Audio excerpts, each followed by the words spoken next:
আমরা আতঙ্কিত, তবে নই এখনো ভীত। বুক ব্যথা করছে, রক্তক্ষরণ হচ্ছে, তবে এখনো বুক ফুলিয়ে দাঁড়ানোর মতো আছে সহস্র চিত্ত। ভাই বোন হারানোর কষ্টে ঘরে ঘরে মানুষ আজ অশ্রুসিক্ত। সবাই ভাবছে, এ কেমন দেশ, এ কেমন রাজার কাণ্ড। এ কাণ্ড জ্ঞানহীন রাজা কি পাবে না কোনো দণ্ড? দণ্ড যদি পায়ও রাজা, কে সামলাবে এই রাজ্যভার? এ যাবৎ যত রাজা শাসন করেছে, রাজ্যটাকে শুধু বানিয়েছে তাদের লুটের মাল। লুট করেছে, ছুট বলেছে, প্রজার কাঁধে বোঝা ফেলেছে। প্রজা মুখ বুঝে তা সহ্য করেছে, যে পর্যন্ত না পেটে লাথি ও বুকে গুলি ছুঁড়েছে।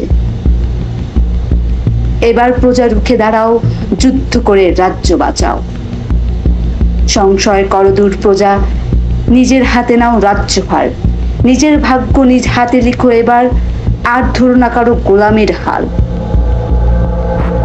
এবারও যদি হয় ভুল, আবারও কোনো লুটেরার হাতে যদি যায় দেশের মূল, এর মাসুল দিতে হবে কালে কালে। তবে এভাবেই প্রশাসন থেকে শুরু করে দেশের যত সিস্টেম ধর্ষিত হবে বরাংবার।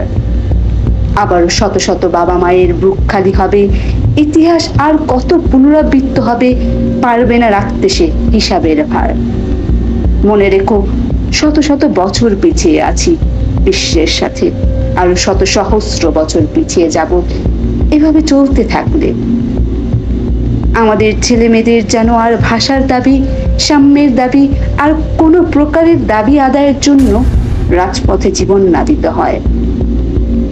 আর কোনো বাঙালিকে বাংলাদেশ থেকে নিজেকে যেন পরাধীন না মনে হয়।